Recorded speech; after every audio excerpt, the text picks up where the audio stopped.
Students around the world are finishing their qualifications so they can get ahead in life and make their contribution.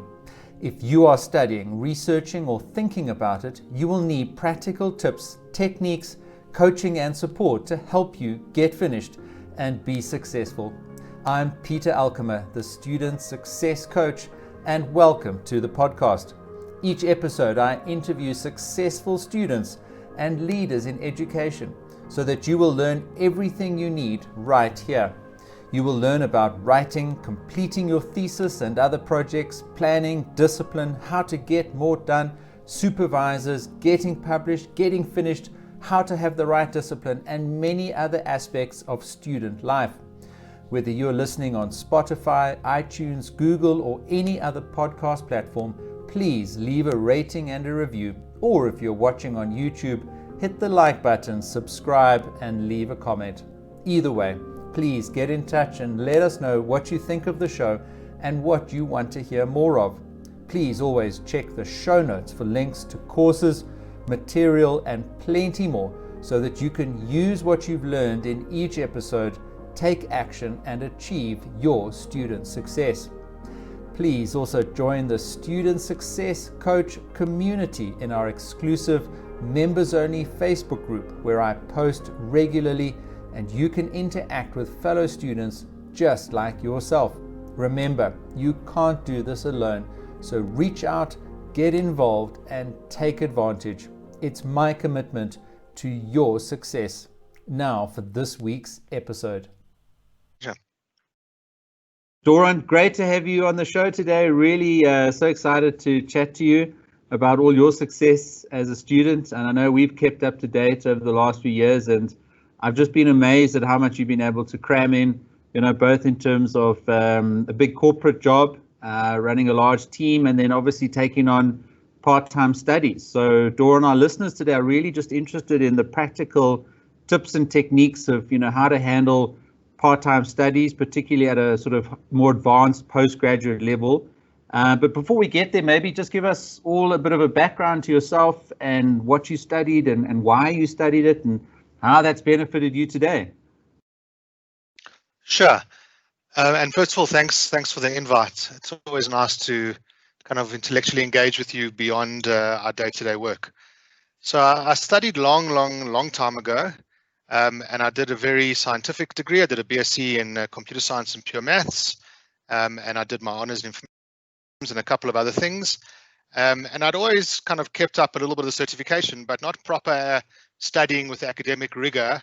And I decided last year or 2 years ago to engage with a new course at Wits Business School called the Masters in Management in Digital Business, which is an academic master's, whereby there's quite a lot of academic rigor, and I would have benefited from your other course on EndNote and how to use it properly had I done that before I started.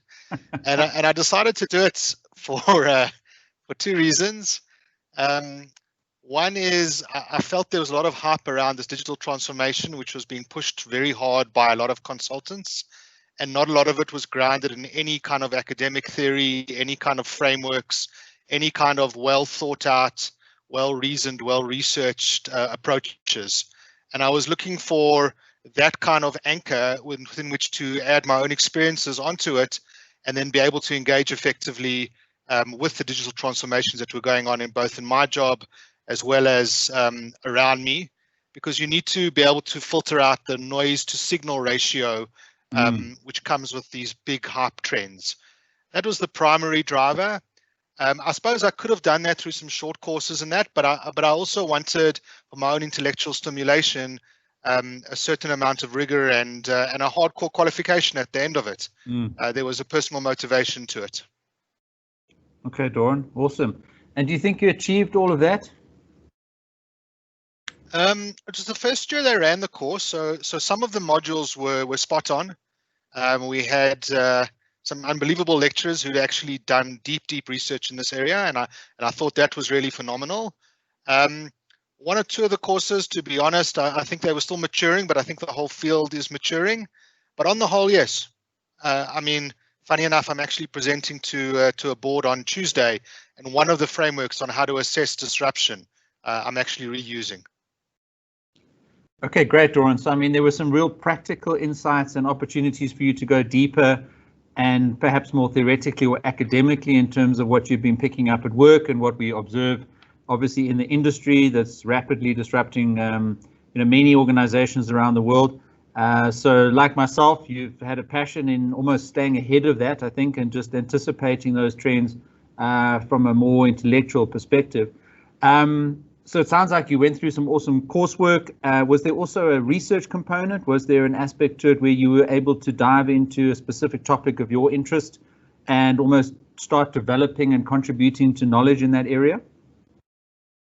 Yeah, there is a thesis, which counts 50% of it, which is why it's an academic master's, as opposed to some of the other masters which are not academic masters, and the thesis only counts 35%. And yeah, I mean, look, my initial proposal to my supervisor, he said to me, do you want to save the world or do you want to finish your masters? And I said to him, he's a very, very bright guy. I said to him, what do you mean? He said, look, this is really interesting stuff. Some of it is quite new. You are trying to save the world with it, and I can see how it would be relevant, but you should pretty much convert it into a PhD now and give up 5 years of your life if this is what you want to do. And I was like, no, that's not really where I am right now. My wife is she's had enough of me getting so little of my time and my family. So we changed topics a little bit, and it was still something which I was deeply passionate about and interesting. I'm busy finalizing that now. Excellent, Doron. So that's the next stage that you're going to go through in your in your degree. And I hear this so often from students where, we get into that space and we wrestle with these, important concepts, and we're so desperate to make a contribution to the world, and we tend to bite off a little bit more. And I made the same mistake in my PhD and had to narrow down and, really be very focused in on that sort of topic and thesis statement. So I think, I had the same experience and I went through the same process. And I think it is one of the things we have to just make peace with, is that, knowledge is added to very incrementally, but also, we stand on the shoulders of giants, and hopefully if we make some contribution, then other people can pick it up and add to it. And perhaps you can lay the groundwork, for a PhD in the future. Yeah, look, we'll cross that bridge later. Yeah, I mean, just something to add, and I think I touched on it, which was, I was the oldest person in my master's class, maybe I think by a couple of days, but definitely the oldest person. And I had a professor early on who sat down with us and said, look, this is what you need to do, is you need to sit down with your significant other and your partner, and you have to explain to them that in all relationships there's give and take, and that by doing this master's this year and into next year, you're going to be taking more than you're going to be giving to the relationship, and that in the future you will reverse that and get the balance right. But there has to be that understanding up front that you're going to be taking in this year because of the time constraints, because of the commitments you have for yourself in terms of what you want to achieve, and more importantly, the commitments you make to your syndicate room, your syndicate group, where you can't just make a decision, you'll be with the family, whatever, for 4 hours, and then you'll work from midnight to 4 a.m. On BioPlus and coffee. The syndicate groups don't work that way.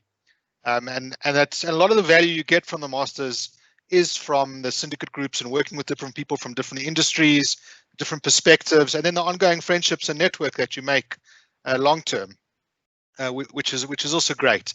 And I just thought that was great advice from the professor to say, look, have the conversation now and explain it in that kind of simple terms, that for the next year you'll be taking from this relationship, not because you don't care about it, but because you've made this choice together that this is what you're going to be doing. Obviously, if you're not involved in a relationship, it does make it a bit easier, as some of my colleagues experienced.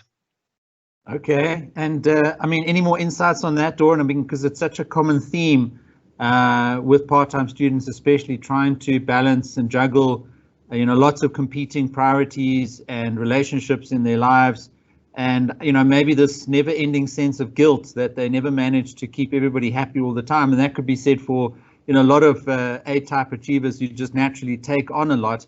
So what was your sort of learning process, and how did you find the right rhythm, if you like, to balance those, competing priorities, and particularly, as you said, between your syndicate, which now almost become another family of yours, versus your actual real family.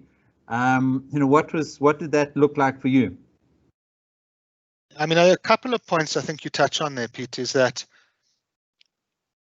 the A-type personalities, the hardest person they're trying to please, or the disappointment in that is actually themselves. And you set yourself that, you want to be the top student, you want to be first, but you want to be the perfect partner, you want to be the perfect parent, you want to be the perfect person at work. There's not enough there. So I think you have to just make peace with the fact, or you have to actually think through which of the balls up in the air, which when they drop can't be picked up. Okay, and you have to understand that some of them, when they crash, they're gone. They're broken. You can't fix them, and you have to draw those lines. For me personally, that line was every Sunday I always took my kids to soccer. Sunday between 8 and 11, I was at soccer matches, and that was my thing. One, because it gave my wife a bit of a break, but also because it was time with my kids. We associated with one another and reflected on the game together. Sounded very corporate, that, but reflected on the game. But you can see I'm in the Agile world, eh? Yeah. Retrospectives and reflection. So you just got to have a couple of things which you don't want to cross. But at the same time, if that means that you're not going to get a 90%, that's the choice you made, where you went for your 70 because you went to the soccer game. And that's the balance you chose. Now, it's very hard because those are hard numbers in front of you when you're doing exams and that. And there's no hard number to say, this is the score on my relationship, or this is the score I got with my boss for my performance for the first 6 months. So you just got to keep those things there. And I had one mantra kind of, which for the syndicate group and for myself, and I could see it that some people, they sought out perfection. Perfection was everything. In some cases, those people would take over the syndicate group and do everything because they were determined to be that top student getting the awards. And that wasn't what I wanted to do. It wasn't why I was doing the course. I didn't want to achieve that. So I kind of settled on, perfection is the enemy of good in my world, and the balance that I wanted to keep. Whereby I had sometimes very good things which I was putting out there, papers which I'd written, which were good. I knew probably I could get 10, 15% better, but I had some other things which were important, and there were lines which was encroaching on, which I didn't want to cross. And I just think actively thinking about that is quite important. Someone else once said to me, funny enough, someone else once said to me that if you were going for that like sum cum laude first top student, you want the awards for everything. When you get to the syndicate group, you have to take control. You have to do everything. I understand no one will pull as much weight as you, and you got to drive the mark. And I saw that. I saw that with a couple of people doing it. And I think, yes, they got the mark, but I think they managed to lose the relationships and lose the learnings. Because essentially what they came in with the mindset is that I'm the best. I know more than anyone else. And what I'm going to do is going to be better. And therefore we'll just go with that. And yes, maybe the mark was good, right? And maybe I did benefit once from that. But I do think that if I look at the end of it and I look at the relationships and the learnings and the insights you get from different industries, the ability to take from different industries into your industry, those people I just don't feel got any of that, because they started with the mindset is that they know best and there was no listening. And that, I think, defeats the purpose of one of the key learnings of being in a syndicate group and working with those people through problems. And I guess go fast, go alone, go far, go together. So a lot of what we want people to learn from experiences at business school is some of those aspects of teamwork and collaboration, because when you go into any organization, those are some of the skills, in addition to the content of what you're gaining through your studies, that we want people to put into practice. And if they're not able to do that in that type of environment, then they're going to struggle in the workplace as well. And I would suggest maybe in other areas of their life. So Doron, it sounds like a very mature approach. And I'm just wondering, so you did mention that there were a couple of topics that you did feel a bit passionate about. And so you were obviously selective to say, okay, well, I'm actually now going to put in the extra work here and maybe just, shave off on a little bit of the balance with the family for this week, just because I want to get this done as best I possibly can. Any specific examples of that? And, any sort of, we've all got the war stories of we suddenly look up at the clock and it's 2 o'clock in the morning. We've been sitting at our desk for 3 hours straight, but then we've been in flow, you know, and it's just been an awesome experience. Yeah. Any of those that come to mind? Yeah, I mean, I actively sought out flow, to be honest, early on in assignments. That afterwards it was just touch up and small rework. So I would look, my game plan was always to try and get into flow. If there was a 3-day assignment, to get in like day one and hit it very hard, knowing that I would catch up sleep on, say, a Friday night, and then I would incrementally work on it. I mean, there's plenty of war stories, but I mean, the one where I really hit flow, there was a course called Business Strategy in a Digital World. I think that was the name, or Digital Strategy in a Business World, one of the two. It started, the assignment dropped at Thursday night at 8 o'clock, and it was due, I think, Sunday morning at, or Sunday afternoon at about 5. And I sat down at 10 o'clock at night, and literally at about 4:30 in the morning, as you say, I got in that zone. It was a fascinating topic for me.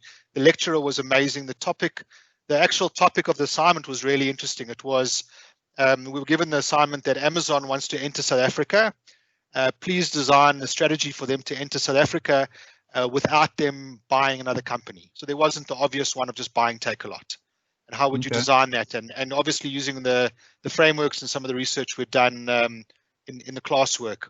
And yeah, from 10 till 4, I basically wrote the entire assignment, everything done. And it was broken the next day at work, absolutely broken.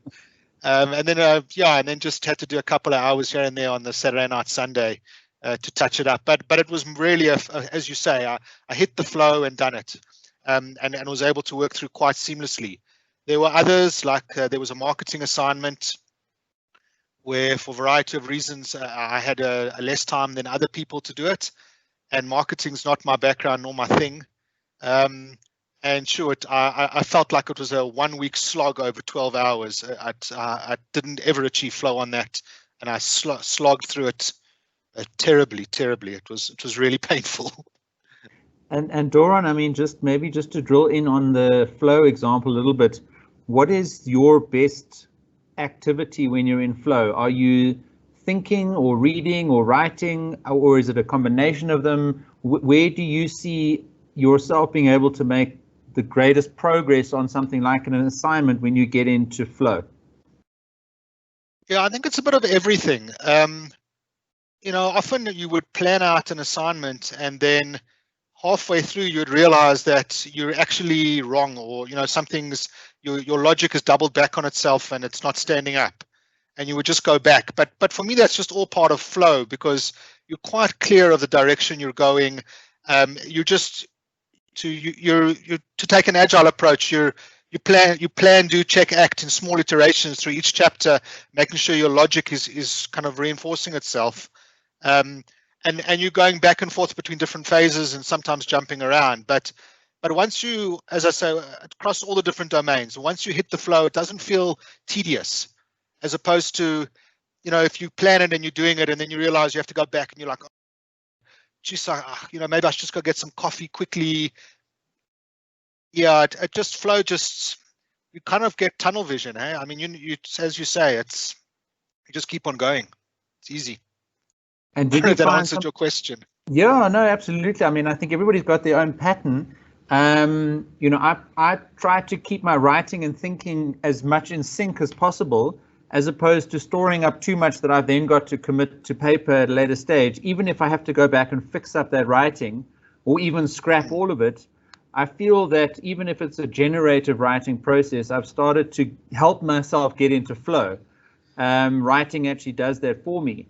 That's kind of one of the triggers for me to get into a highly productive work mode. So I was just curious to understand what helps you unlock that as best as possible. But it sort of seems like it's quite iterative between the three aspects of thinking, writing, and reading, possibly. I mean, I can say what distracts me from it, which at some point we had overlapping courses, which I think most people in a master's do. Whilst in the PhD, I think you're more focused on your actual thesis.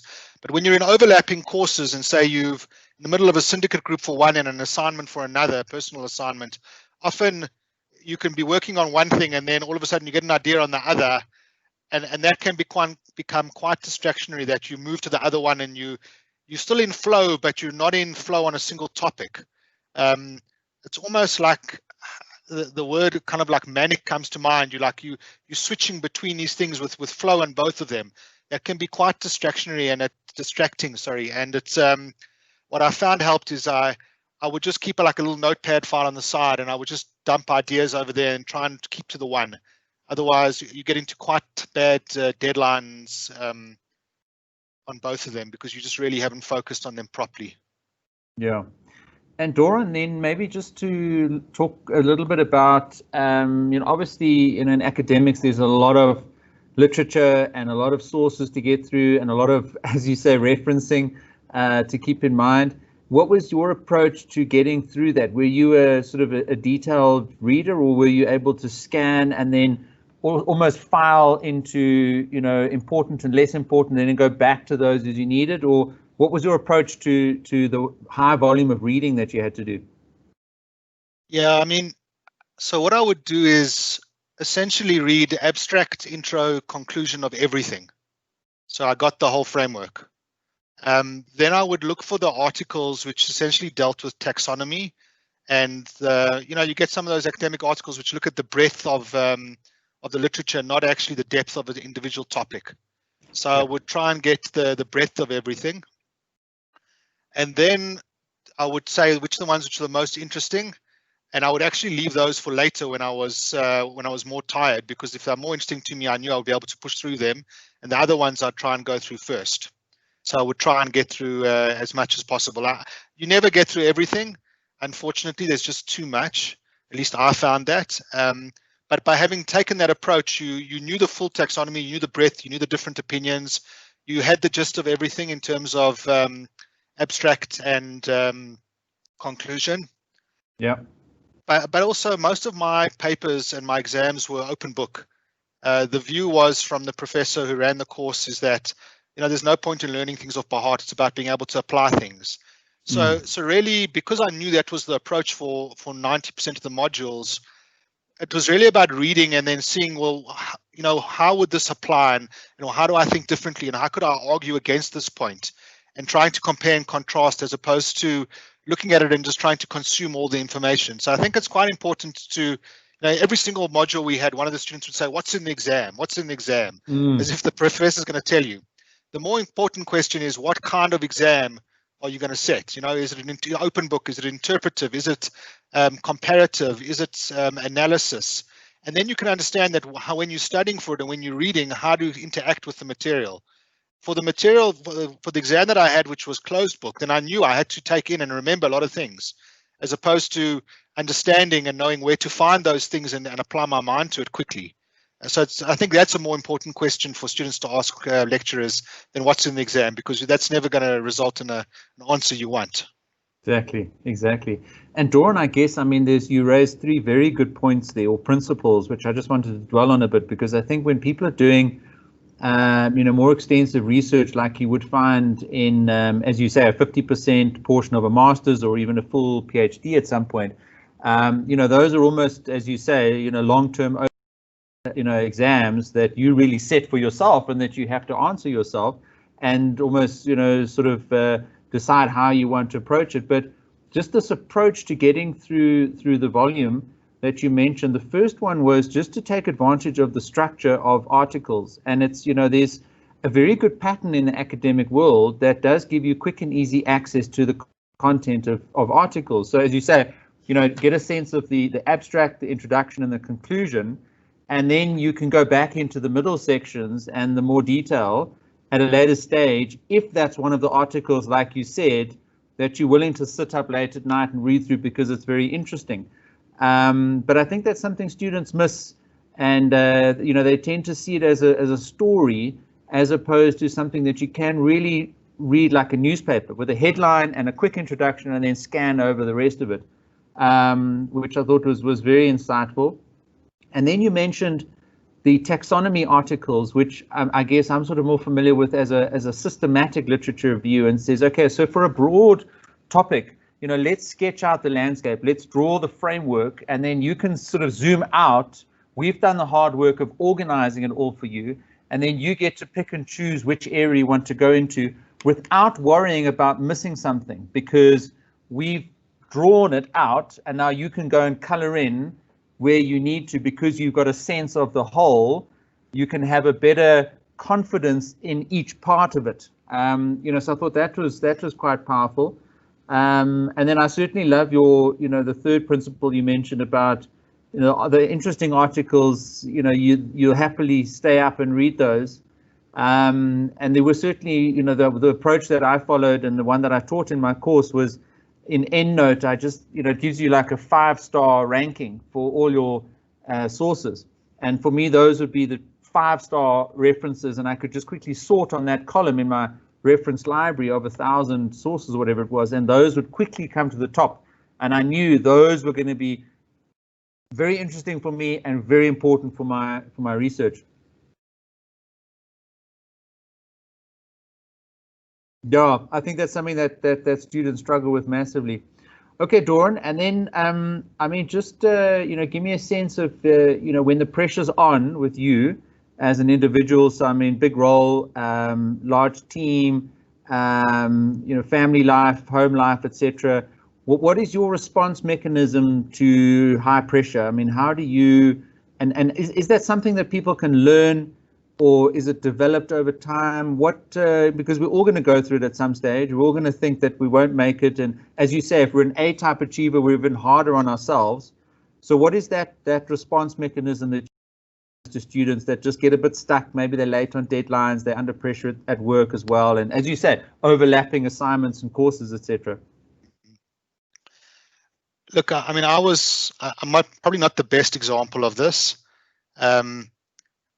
As from my very first job, it was drilled into me, you never miss a deadline in the consulting world, and that's kind of stuck with me.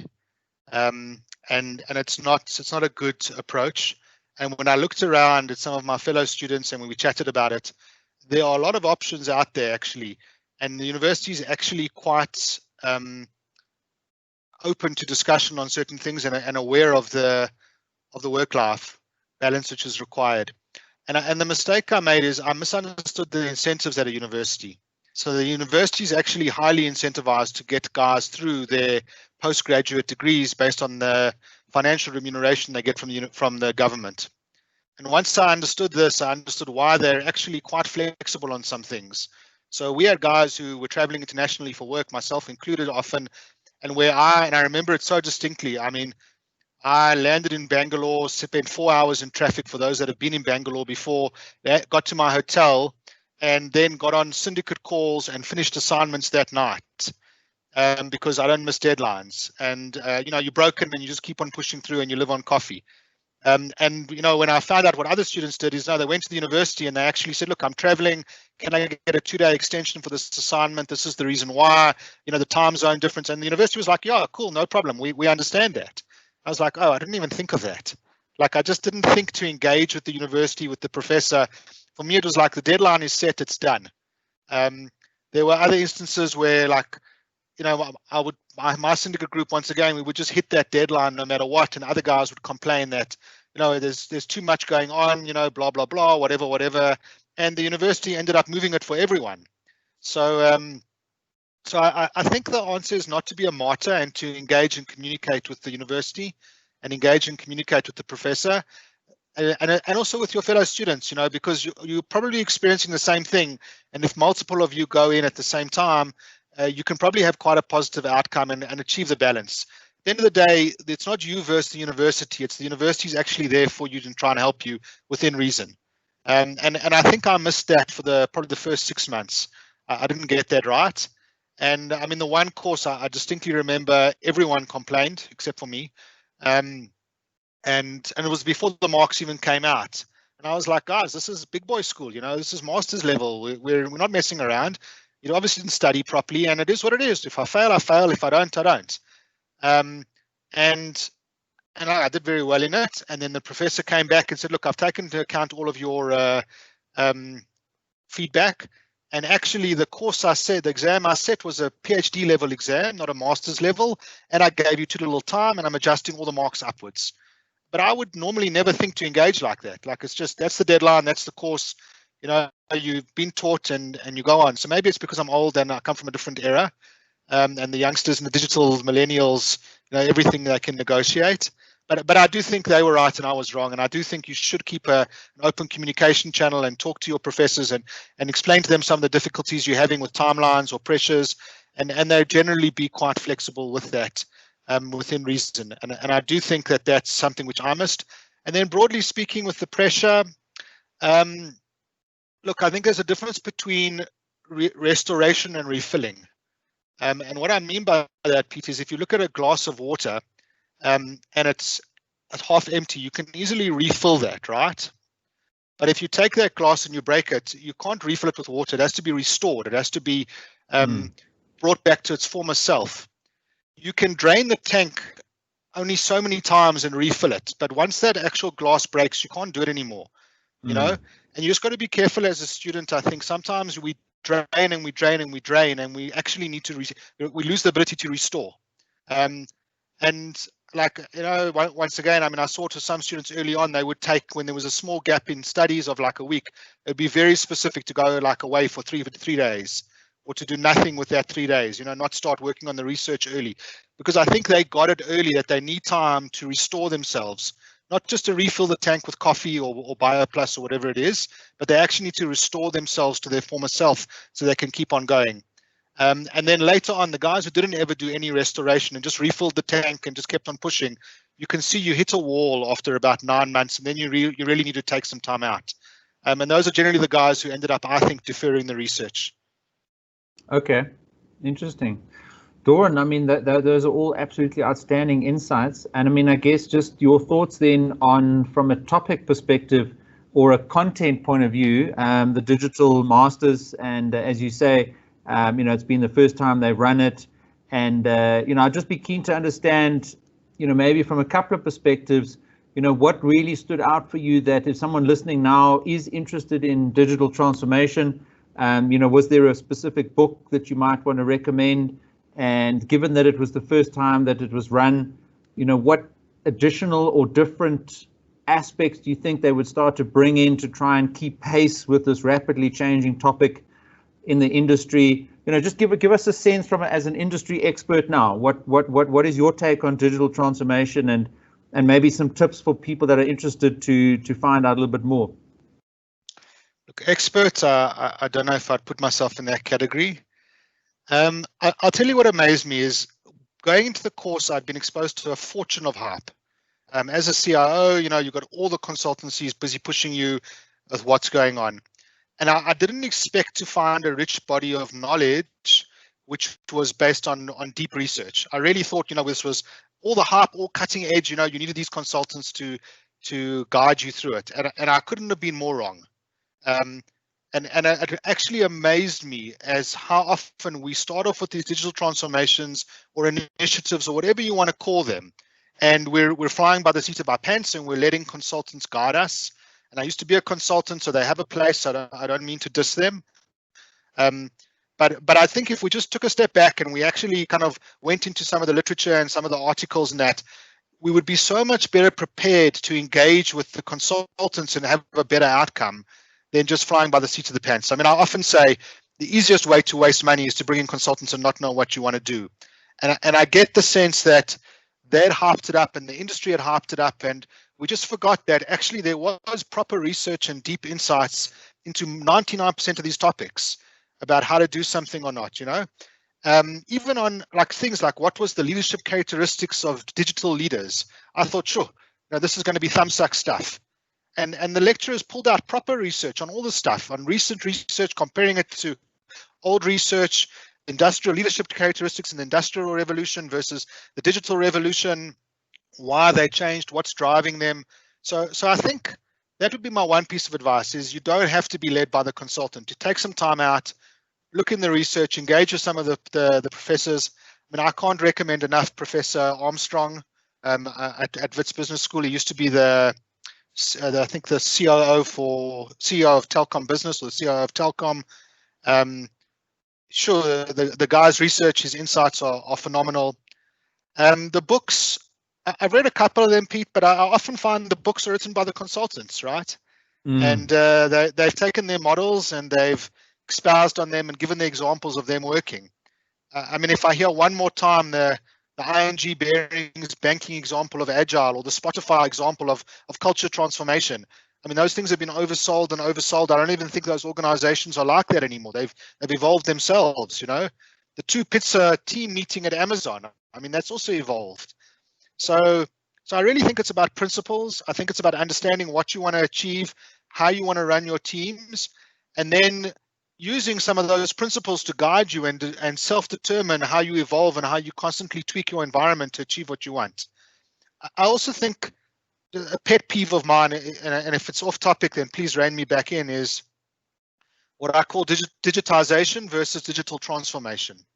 A lot of people are selling digitization. They're essentially taking their existing processes and just making them efficient. And that gives you a nice lift. It reduces your costs, increases your throughput, but doesn't transform your organization and doesn't actually set you up for success in a digital economy. The digital transformation is one where you rethink the entire business. You look at it from the outside in, you use all the design thinking, all the different techniques which people are aware of, but you're fundamentally trying to reinvent your business, not take your existing business and just make it efficient with digital tools. And I think a lot of people use those words interchangeably. And I think a lot of them think they're focusing on transformation, but really they're just digitizing. And that's not the long-term answer if you need to, if your business or your industry is being disrupted. No, that's absolutely brilliant insights, Doron, and yeah, I totally agree with that. And I think we're all grappling with some of those issues in many ways. Just to go back on your earlier point there around the fact that you were surprised by the degree of research and insights that you got in that body of knowledge in the topic that you wanted to study. And I guess we all suffer from this idea of learned helplessness. We tend to think that we need other people to lead us and to help us, and we have to have a much greater approach around self-empowerment. And you mentioned about the books, yes, written by the consultants, but what I often like to do is, if it's a decent book, it'll have a notes section at the back, and that'll actually talk about the primary research from which the book was based. And I want to go read that primary research. I want to go right back to the primary source, because it has now been hyped up and added to and packaged, and I think there's a need for that. I think there's good contemporary literature out there that unfortunately will always have a vested interest that might influence it a little bit, but the pure, highly rigorous, well documented, disciplined academic research, every time I engage with it, I'm always, as you say, blown away. And certainly there are better journals than others, and you get to know which are the good sources and which aren't so good. Yeah. I'm always amazed, and what will keep me a lifelong learner and certainly a participant in the space is just the degree of thinking that goes into some of these papers and the research that is done. And this really we're at the forefront of creating knowledge and frameworks for us as humanity to adopt and to understand the way the world works, and hopefully how we should respond to that. So just interesting to hear that that applied for you in the digital space as well. And I would imagine that in any field or in any faculty that anybody is studying, and certainly what I've picked up from other students, is that there's almost a danger of too much. And we go back to what we were saying earlier, whereas you sort of had to overcome that initial perception that there wasn't much. And when you found that there was good stuff, it was a case of then finding the right stuff to take you further on your journey. So Doron, I mean, talking about your journey now as a successful student and lining up now, hopefully, the research that you want to do, and given a couple of the sort of teasers that you've given us around some of the digital transformation topics that you've been looking at, are you able to give us that the elevator pitch or the golden thread of your research topic at this stage, or what it is that you want to have a look at in the next phase of your master's? Yeah, we can do that. So, been involved with Agile for a long time, seen a lot of iterations with it, done some of the certifications purely so I could criticize what inherently felt wrong, but I didn't have a sense of authority or expertise to criticize it from, so needed to have a deep body of knowledge of it. And I came across a podcast called Agile Uprising, which interviewed all the original signatories of the Agile Manifesto. And out of all of them, almost every one of them said Agile wasn't meant to scale. They created Agile to have more fun as software developers, to be more productive, and to produce better software for small teams. And I literally watched over the course of the last, say, 5 to 8 years, continuous attempts through formal frameworks, through otherwise, to scale Agile to the enterprise. And this was further exacerbated, I work in banking, by large amounts of legacy systems, some of them going back as long as 20, 30, 40 years, some of these systems, where people were trying to make these things agile. So the research I'm conducting is, does the Agile approach scale in the banking sector, considering the amount of technical debt and the size of the organizations? And what it's really coming out to, a lot of the literature is pointing towards, and that will be in the South African context, it won't be going international. The literature does point to that you can't just take a standard framework like a extreme programming, Kanban, SAFe, whatever, and just scale it blindly and follow a methodology, that there does need to be tweaks on various sizes to it. But even then, you're trading things off along the, let's call it the continuum. So if you're going to scale it, you have to invest more in communication and coordination. If you're keeping it small, then you don't have to invest that much in there, but you could have more dependencies, or you could have other things that you have to focus on. And I think, well, we're getting to the stage now where with all the interviews, I'm reaching what they call what's the word? Concentration. Saturation. Saturation. Sorry, I knew it was something like that. I'm reaching saturation. I think I'm pretty close to it, actually, or from the feedback from everyone. I might still reach out to you, Pete, for an interview. Sure, no problem. Reaching saturation over there, and it does look like that the way the banks have been implementing Agile or trying to scale Agile is feasible, but they're too hooked, or they're too linked to a specific methodology, and they haven't understood what needs to be traded off and how that needs to be tweaked, the methodology, to suit their specific organizations or the scope of what they're trying to do. That would broadly be the golden thread along that. Brilliant. Doron, thank you. Well, good luck with the remainder of your interviews and your analysis, and then pulling all of that together. And I guess, it's wonderful to be in that almost divergent space when you're opening up and exploring topics. And then as you start to converge and narrow in, you're sort of reaching point of saturation and building out some sort of framework or testing an existing one, etc. And it then really needs, I suppose, one to have this mindset of, as you say, being good enough and completing, as opposed to perfecting or taking on too much. And so I hope that you find that balance, and I'm sure that you'll be able to produce some meaningful contribution, while also remembering all the different wonderful and important relationships that you have, and the weekly soccer match on a Sunday. I hope that you keep that going. And I certainly would love to read your research, because, I mean, look, my PhD was in Agile as well, a little bit more focused on the team environments and some of the human factors at play, and how to make Agile software development team environments more effective, because as you mentioned, the Agile Manifesto, that's the 5th of the 12 principles. So it was quite interesting to go into that in some depth. So we should just compare notes on that when you finished, and I'll be interested to learn a lot more about it.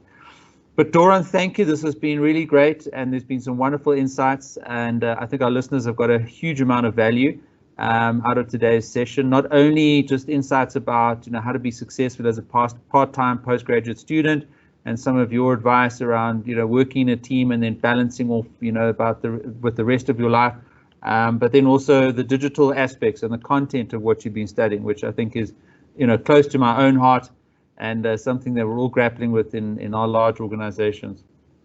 Doron, any last words of advice? We've got students out there, they probably either struggling with late nights and missed deadlines, or maybe thinking about studying, or more towards the end of their studies. Last words of wisdom from yourself. Yeah, I feel like I should have a pithy quote now or something, No, I think just check your egos at the door, set your own goals. Don't let other people determine how good or bad you are. You're doing it for yourself, not for other people, and enjoy it. It is a blast, and it's I always say when I do grad recruitment, and guys come to me and they say, should I take the job? Shouldn't I take the job? I've been doing that for a long time also.